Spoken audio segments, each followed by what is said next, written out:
Sabes por quê? Os pássaros dormem cedo e quando clareia o dia, voltam a cantar alegremente.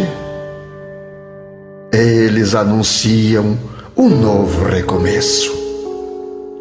Assim é a vida. Quando tudo parece perdido, quando o desespero tomar conta do ser humano, lembre-se, sempre haverá um novo dia, um novo começo. Pensemos nisso.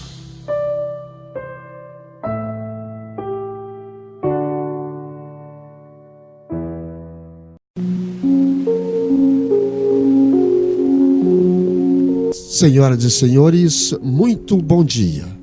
Iniciamos neste momento o programa Diálogo Espírita, a doutrina espírita passada a limpo. Convidamos o irmão Julci Severo para fazer a prece de abertura. Então, queridos amigos, queridos ouvintes, mais um dia que se inicia nas nossas vidas. E se formos observadores e gratos, perceberemos que o dia já começa maravilhoso. É o sol que sobe para iluminar.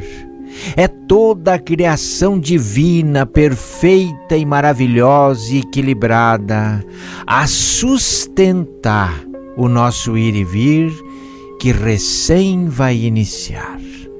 Então, por que não colocarmos os pés ao chão já numa prece de agradecimento? Ao leito que nos abrigou e descansou à noite, ao teto que nos abriga, à família que nos acolhe, a tudo que vem pela frente. Um enfrentamento positivo, lembrando que tudo que nos cerca, e que os nossos sentidos alcançam, é Deus que colocou à disposição. Portanto, muito bom dia. Obrigado, Senhor, por mais um dia. Que assim seja. A nossa reflexão de hoje refere-se ao Criador. A crença é algo que podemos usar em todas as situações. Tal como a educação, que cabe em qualquer situação, assim é a crença em Deus. Ninguém a pode tocar, mas como tem força! É a crença em Deus a grande agregadora das nossas energias. Quanto mais a empregamos, mais próximos dele ficamos. Nas horas de dúvida, nas incertezas, como nos vale a convicção de que Deus nos segura pela mão, nos dá os pensamentos certos, nos livra do mal. Por isso, creia em Deus. Mesmo que tudo seja dificuldade e que você não enxergue soluções, saídas, caminhos, lance o olhar para Deus. Tenha confiança nele. As dificuldades cedem terreno quando você lhes apresenta a sua crença. As razões do tormento fogem espavoridas quando sentem a chegada de uma força que lhe é superior, irresistível. E com isso, você sente não mais haver motivos para a inquietação. A crença cala a dificuldade. Crer em Deus é deixar que a solução fale e que a necessidade a escute. Pensemos nisso. O que o irmão Julci encontrou no Evangelho sobre este assunto? Bom dia mais uma vez. Bom dia, Antônio, ouvintes. Pois bem, no estágio em que nós nos encontramos como humanidade, só podemos ter este raciocínio, só podemos fazer esta reflexão pelo poder da fé, Antônio. E a fé está no capítulo 19 do Evangelho segundo o Espiritismo, a fé que transporta a montanha. Ali, os Espíritos benfeitores, em nome de Jesus e o próprio, nos oferecem ensinamentos para este momento evolutivo, para que fortalecemos a nossa fé, nos aproximemos de Deus, compreendemos melhor o Criador que é Deus e vivenciamos as suas leis e o seu amor, aproveitando da sua misericórdia. É a fé que nos aproxima do nosso Criador. Lucas nos diz numa passagem interessante: e os que estão sobre a pedra, estes são os que, ouvindo a palavra, a recebem com alegria. Mas como não têm raiz, apenas creem por algum tempo, e na época da tentação se desviam. Lucas 8:13, palavras do Cristo. Sem dúvida, sem dúvida. Então, aproveitando Lucas, aproveitando o texto, aproveitando a reflexão sobre Deus, nosso Pai, nosso Criador, acessível ao ser humano pela nossa capacidade ilimitada de inteligência, e quanto mais nos aprofundarmos nessas questões, mais sentiremos a presença de Deus em nossas vidas. E a doutrina espírita, como uma ferramenta atualizada dos ensinamentos daquele que veio para transformar a humanidade e seus caminhos, nos facilita bastante a compreensão, o caminho da fé, que nas estradas já liberadas pelo conhecimento humano se tornaram às vezes caminhos cegos, de crenças sem compreensão, e com o Espiritismo ganharam o patamar de uma fé raciocinada, compreensível, que nos fortaleceu a certeza e a presença de Deus junto de nós. Nesta passagem de Lucas, uma dissertação sobre o assunto, a palavra pedra entre nós costuma simbolizar rigidez e impedimento. No entanto, convém não esquecer que Jesus, de vez em quando, a ela recorria para significar a firmeza. Pedro foi chamado pelo Mestre certa vez de a rocha viva da fé. Esse Evangelho de Lucas fala-nos daqueles que estão sobre pedra, os quais receberão a palavra com alegria, mas que, por ausência de raiz, caem fatalmente na época das tentações. Ainda nos diz que não são poucos os que estranham essa promessa de tentações, que, aliás, devem ser consideradas como experiências imprescindíveis para a nossa própria evolução. Portanto, que não estejamos sob pedras, porque não teremos raízes para compreender a profundidade do envolvimento e da participação de Deus nas nossas vidas. Que a nossa fé não seja uma fé efêmera, que a nossa fé não seja limitada ao alcance dos nossos sentidos ou às histórias que nos são contadas, que podem muito bem ser contadas, mas a fé se estabelece, como a doutrina espírita e o nosso codificador nos orienta, naquilo que nós recebemos e adquirimos certeza pela racionalidade do ensinamento. Então, na reflexão de Lucas, a pedra se tornou um empecilho para o fortalecimento da nossa aproximação com Deus. Ao mesmo tempo, esta pedra pode significar a firmeza da fé. De Pedro. Isto é que nós podemos começar a raciocinar em cima. E tem essa passagem que diz assim: livra-nos do mal. Ao mesmo tempo que diz que as tentações são consideradas imprescindíveis para a própria evolução da nossa vida. que isso quer dizer no fundo, no fundo? Uma coisa, depois vem uma outra. É pedra em empecilho, é pedra que não devemos ficar, ao mesmo tempo que ela significa também a firmeza na fé em Deus nosso Pai, que nós estamos buscando e estamos falando sobre esse assunto. A pedra, ela dá um sentido de dureza, de durabilidade, de consistência. Então, é uma coisa que nos dá o conceito de durabilidade.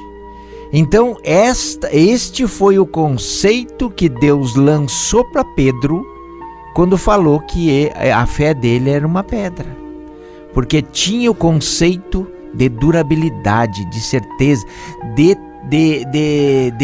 conservação, né? A pedra que nós nos situamos quando ouvimos os ensinamentos é uma pedra impeditiva de nós termos o enraizamento do entendimento desse ensinamento. São nomenclaturas e proposituras gramaticais que nós devemos compreender nos ensinamentos que a gente está envolvido. E quando diz, na outra reflexão, na outra pergunta que eu te fiz, quando diz livrai-nos do mal, ao mesmo tempo que diz as tentações são imprescindíveis para a nossa vida. Como isso? Bom, pergunta de seleção. Vejam bem como isso pode parecer um paradoxo, mas não é. As tentações são imprescindíveis porque elas vão testar a evolução da nossa natureza, amigo Antônio.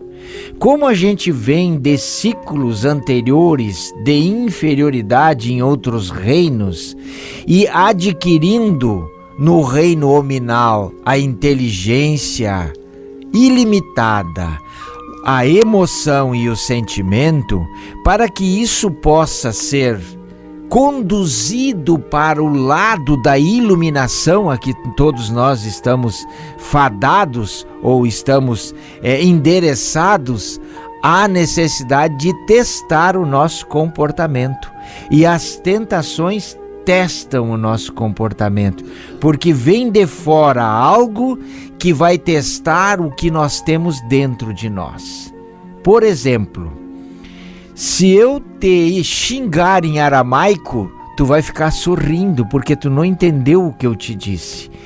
Se eu te ofender e tu não entender a ofensa, tu não tem dentro de ti esta tentação de rebater, de fazer aquele sentimento da lei do talhão.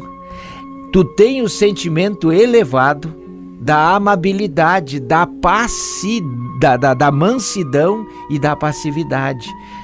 As tentações servem para os testes, as provas que nós estamos submetidos num planeta de expiação e provas. Muito bem, então não me xinga sempre em aramaico. Bom, certo? Para a maioria das pessoas é verdade, mas para muitos não. Muitos já não fazem mais eco nas suas fibras emocionais os xingamentos, é verdade. A violência, o maltrato. Essas pessoas já estão naquela subida da escada do Sermão da Montanha, já compreenderam a humildade, a resignação e a mansidão. Está ainda, digamos, talvez uma maioria, ou já estamos empatando, aqueles que respondem ou aqueles que não respondem. Mas complementando a resposta, até para ajudando o irmão Jussi, complementando a resposta do livrai-nos do mal, está muito claro o livrai-nos do mal no ensinamento crístico e nos ensinamentos que nós temos aprendido nas lições do grande mestre da humanidade, é que esse livrai-nos do mal, que a gente normalmente pensava que era daquele mal que vinha de fora, isto não é assim. Então a grande novidade é que o mal que eu quero me livrar e que eu peço para me livrar é o mal que eu carrego dentro de mim. É o mal que eu possa fazer e não que alguém possa me fazer. Então, quando eu digo, e livrai-nos do mal, amém, ou assim seja, tanto faz, eu digo que eu quero livrar desse mal que está me corroendo, que está me consumindo, que está me matando aos pouquinhos. Ele está dentro de mim e não é o mal que alguém possa me fazer, porque se eu não for atingido, eu não tiver o mal pensando mal, nunca serei atingido pelo mal que outrem possa me desejar ou me fazer. Perfeito, exatamente isso. Este mal que nós oramos para que seja afastado de nós é, na realidade, as nossas imperfeições. Nós pedimos força, coragem para o enfrentamento de nós mesmos. Na medida em que a nossa inteligência avança e diz que o universo é energia, é quântico, nós conseguimos conciliar os ensinamentos morais, éticos e religiosos a essa questão científica, percebendo o poder da oração. A oração é uma ferramenta energética poderosa que nos aproxima dos nossos interesses, das nossas vontades.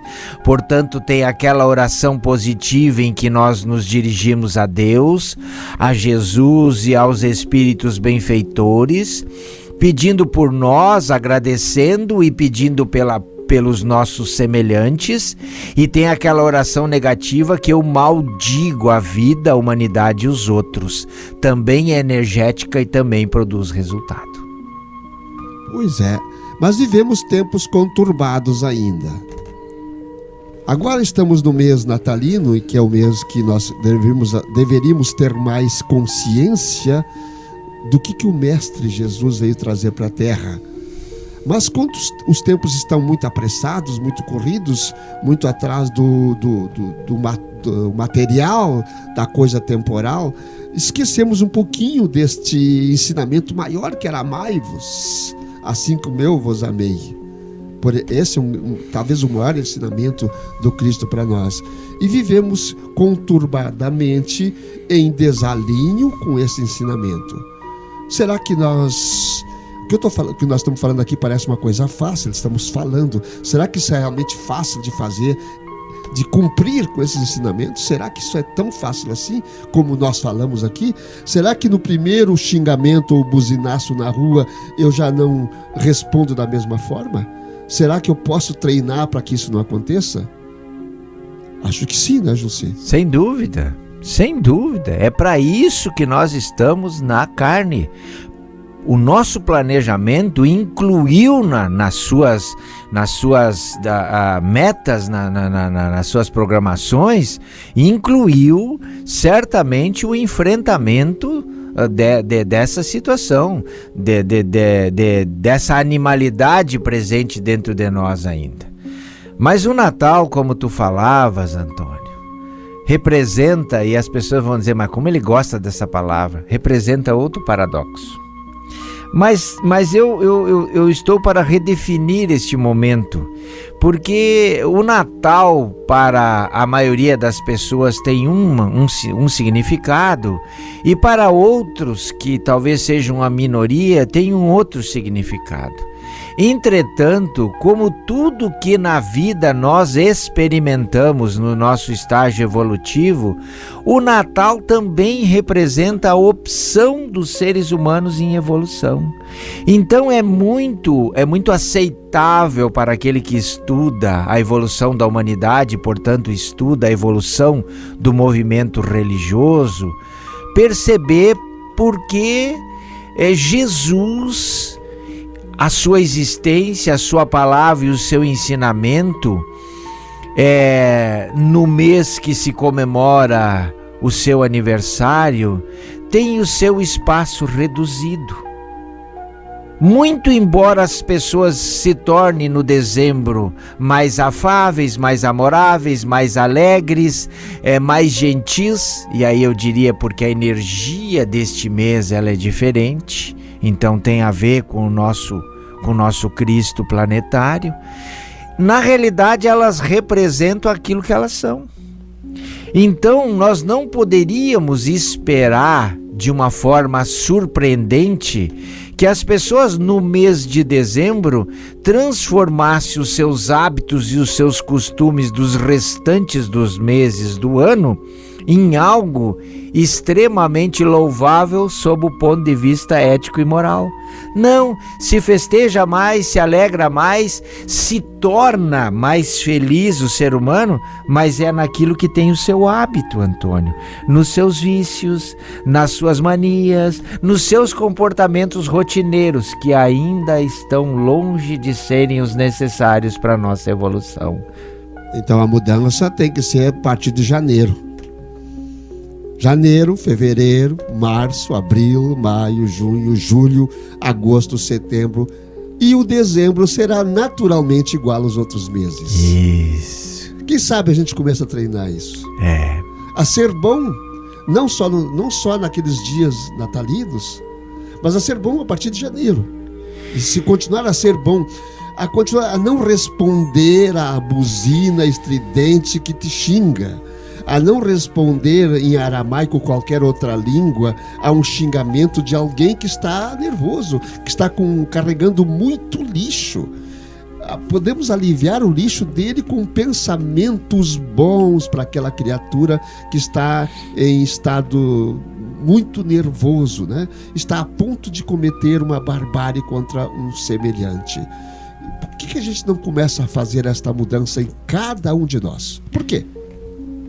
Perfeitamente, essa pergunta cabe muito e nos trará muitos benefícios à sua consecução. A afirmação desses propósitos seguramente mudarão o rumo da nossa caminhada. E eu também conclamo a todos que estão nos ouvindo, que a humanidade pudesse estar nos ouvindo, que nós possamos usar a oração com mais frequência e com um sentido positivo da aproximação com Deus. Que nós façamos as nossas orações corriqueiramente, não só quando a gente esteja com problemas, quando a gente esteja em sofrimento, quando a gente esteja necessitado. Que a oração seja uma prática diária do exercício da nossa fé, da nossa crença, da nossa origem, do poder do nosso Criador, do poder do auxílio do Mestre Jesus e seus prepostos, que em nome de Deus e de sua misericórdia atuam frequentemente sobre nós de forma positiva, assim que nós oramos e pedimos, Antônio. Então que o ano que se apresenta logo aí seja farto nessas atitudes, na mudança de comportamento belicoso e no exercício da oração por gratidão, por louvação, por aproximação, por entendimento de Deus estar conosco. Faça uma força quando estiver irritado para orar. Sabemos da dificuldade quando isso acontece, porque ela parece que não quer ouvir a voz interior que conclama a calma, que conclama a paciência, que conclama para a paz. Mas faça um esforço. A oração às vezes é o próprio silêncio. Não precisa dizer nada. Deixa a voz do silêncio incutir na tua mente o divino. Ele vai estar falando contigo. E depois conclama-te a própria oração. Fala com Deus, creia neste grande Pai que sempre está do teu lado, que na sua mágica interpretação, para nós mágica, né, ainda pelo não entendimento das coisas todas que acontecem na terra, sabe do problema de cada um. E Ele está atento ao problema de cada um. Seja a doença, seja a depressão, seja os pensamentos suicidas, seja tudo isso, Deus está sempre de olhos vistos para todos nós. E que essa fala não seja uma fé vazia, que essa fala seja uma fé recheada de atitudes, de comportamentos positivos com tudo que Deus criou, com a natureza que nos serve e que nós fazemos parte, e com os nossos semelhantes, todos filhos de Deus. Que a nossa fé seja ativa, então, cuidando, criando, preservando toda a criação divina e a nós mesmos. Queremos mandar um abraço hoje especial para a nossa equipe de som ou de comunicação da Casa Chico, que faz todo esse trabalho posterior e muito rápido, por sinal, muito competente, para divulgação no YouTube, lá da Sociedade Espírita Francisco Cândido Xavier, desse programa Diálogo Espírita. Muito obrigado a toda essa equipe, realmente muito, muito bonita, muito boa. Nossa prece de hoje, lá para que nossa querida Jandiva, nossa querida Cecília, lá para Andresa Zambarda Rodrigues, que está passando por um momento difícil, para a Salete Ana Manteri, da mesma forma, para o Júlio, para a dona Bromilda Knack, para a dona Maria de Lourdes, tantas pessoas bonitas que estão sempre à nossa escuta. Também para os nossos amigos Clair Fetter, Claudete Cadem, Fátima Ertel, Ângela Pereira, Rose Winkman, Loraci Ren, Carla Berni, Luiz Carlos Pauli, Benício Werner, Eliseu Scherer, a Zoida, nossa querida, um abraço, ao Mauri, ao Álvaro, a todos os nossos ouvintes que fazem parte dessa rede unificada do Espiritismo na nossa região, e a todos os credos porque Deus e Jesus é o mesmo para todos. Um beijo no coração. Também especial para Josiane Cortes, que está na nossa escuta. Deus nosso Pai, que sois todo poder e bondade, dai força àquele que passa pela provação, dai luz àquele que procura a verdade, ponde no coração do homem a compaixão e a caridade. Deus, dai ao viajor a estrela guia, ao aflito a consolação, ao doente o repouso. Pai, dai ao culpado o arrependimento, ao espírito a verdade, à criança o guia, ao órfão o pai. Senhor, que a vossa bondade se estenda sobre tudo que criastes. Piedade, Senhor, para aqueles que vós não conhecem, esperança para aqueles que sofrem. Que a vossa bondade permita aos Espíritos Consoladores derramarem por toda parte a paz, a esperança e a fé. Deus, um raio, uma faísca do vosso amor pode abrasar a terra. Deixa-nos beber nas fontes dessa bondade fecunda e infinita, e todas as lágrimas secarão, todas as dores acalmar-se-ão. Um só coração, um só pensamento subirá até vós, como um grito de reconhecimento e amor. Como Moisés sobre a montanha, nós vos esperamos com os braços abertos. Ó poder, ó bondade, ó beleza, ó perfeição.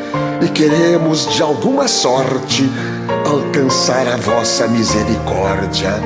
Deus, dai-nos a força de ajudar o progresso, a fim de subirmos até vós.